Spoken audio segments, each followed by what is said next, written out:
first thing that you need to do is remove the Puddle unit, and if you get a screwdriver, there's a little tab in a slot here, and if you see it then it drops. It's very, you've got to get it right at the right angle, and there you go, out she pops. And you can see that on the unit you've got a brown and a black that clips onto the back. You've got a clip and a clip. Just remember that that clip was facing towards the back of the car, so that when we insert the new one, you know which way to insert it.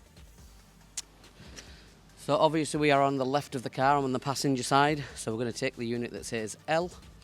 All I'm going to do is pop off the clip, which these can be very stiff. Just make sure that you squeeze them as you give them a tug, just so you don't pull the internals out. And then we're going to take these little spades and chuck them into the holes. Make sure that you push it all the way in to form a strong connection. Okay, I'm just going to leave that reflecting on the door. What we're going to do is going to open the driver's door and see if the unit comes on. So when I open the driver's door, I can see that the driver's side has come on. So let's just see if it's projecting, which it is. And as you can see, it's now projecting on the car. Hopefully the camera's picking this up. Nope, you can't see it on the camera. There you go, look, you can see it there. And then the next step, just to tuck the cables back inside, and remember to pop the clip in the same orientation that it was.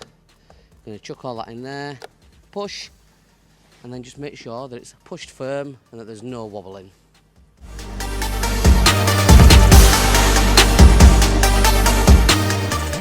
Now obviously because it's daytime, you can't see any projection on the floor, but what I can see is it's projecting on my hand, and you'll notice that on that there, the logo's not really projecting at an angle that I want to see it at. It's sort of twisted like that.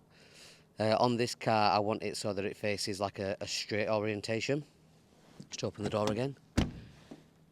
Okay, so I want it so that it's straight as opposed to angled. So to achieve that, all you do, you come to this here, and this is a question that we get asked all the time. Oh, I've fitted these and unfortunately the logo's not in the right orientation. And all you do, see this circle here? You just twist it to wherever you want the logo to go. It is going to be stiff. Don't worry about it being stiff. Give it a twist. If you feel more comfortable, take the unit back out and give it a twist first. But once you twist that, it should give you the orientation that you want. You'll notice that our units are white at the top, so you don't lose the white. And then obviously you retain the ST logo. You can just see it there on my hand. And we're going to do the same on the other side.